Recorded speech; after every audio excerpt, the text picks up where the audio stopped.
it going, guys?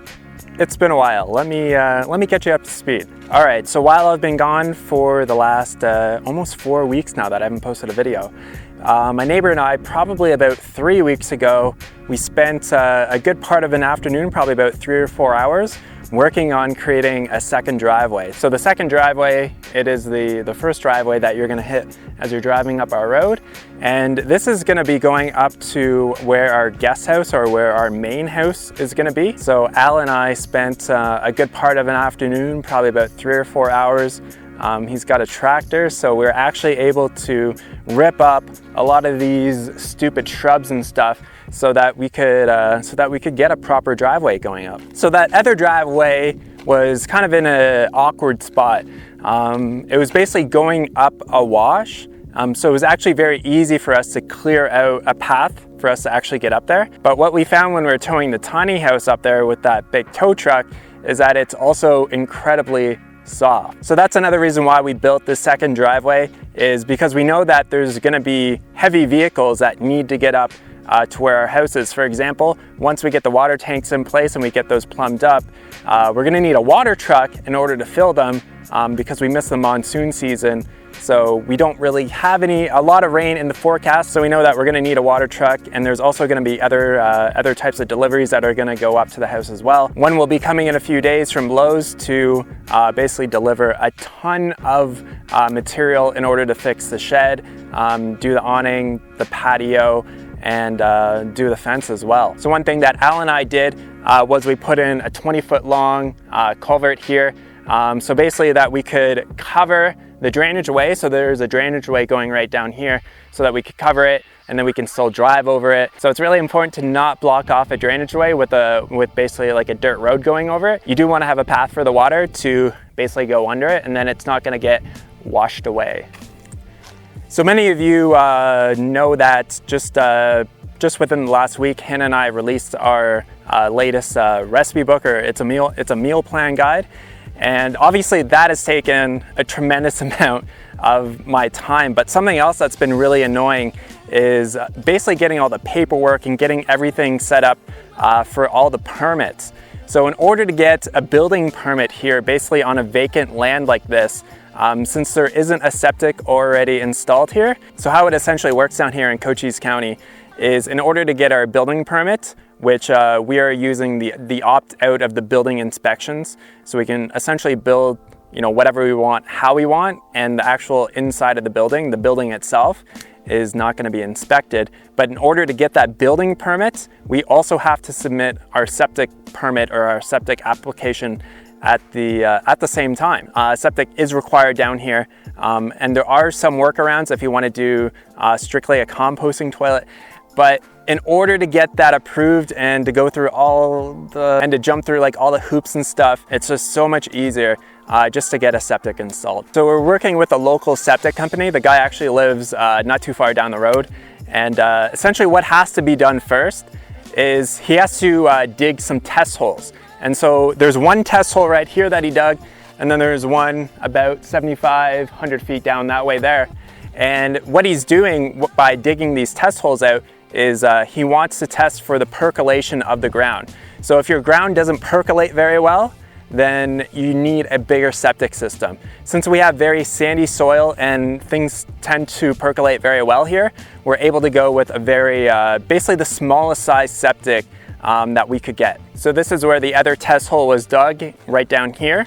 And I would have liked to have started construction on the shed, or really just started with stuff, but I wanted to play things by the book and actually get a permit before I start building stuff. So that's one reason why it's just taken a little bit of extra time here to get going. So after the septic company does the soil evaluation, then he can basically design a system, and he gives me that paperwork. I take it to the county.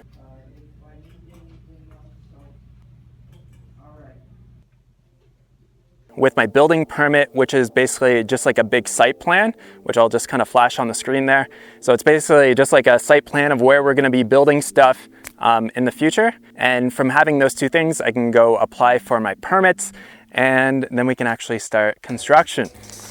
All right, so how cool is this? So this is our main driveway right here, going up to the tiny house. and this is where the second driveway connects to this other one that we have.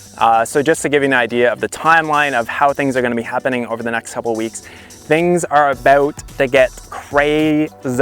I really wish that I had at least 3 or 4 weeks to do all the stuff that I have to do over the next 2 weeks. But essentially what's going to happen is tomorrow morning, we're going to get the hole dug for the tanks. So we're going to be partially burying our tanks a little bit. I'm probably not going to backfill the entire amount, but I will backfill just a little bit. So tomorrow morning, the guy who's going to be doing our septic is going to dig a big 20-foot by 20-foot hole just upstream from the tiny house, about 40 or 50 feet or so.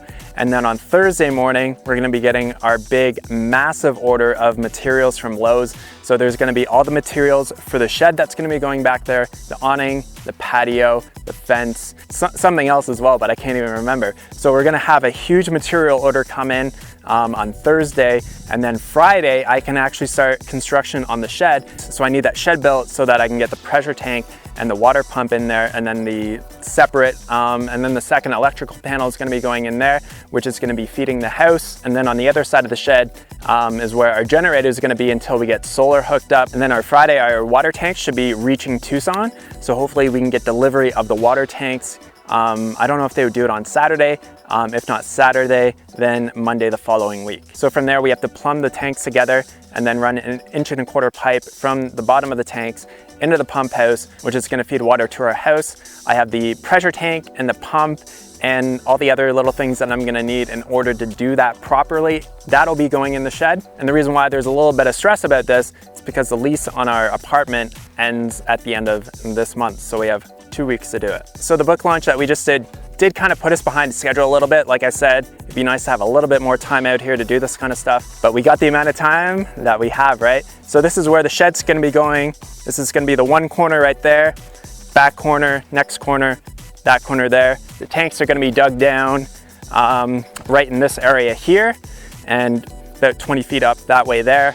So this is going to look totally different within a few weeks. It's going to be crazy to see how this area totally transforms. So there is going to be an influx of videos that are going to be happening over the next few weeks and especially the next few months. So how I'm going to be doing that, I think, is each of my little projects that I'm going to do, I'm going to make into a separate video. So for example, tomorrow I'm going to come back and start working on installing the mini split AC unit.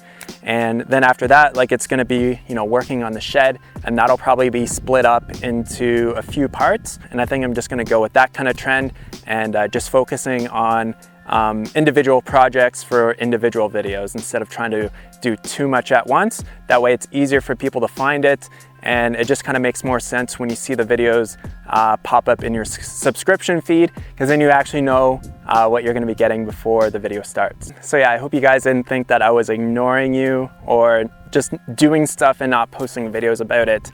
It's literally been a lot of like sitting and waiting and just trying to get the permits going so that we can, you know, legally build, you know, what we want to build. And also with the book launch, like, that took a huge amount of time. So now I can just fully focus on doing this.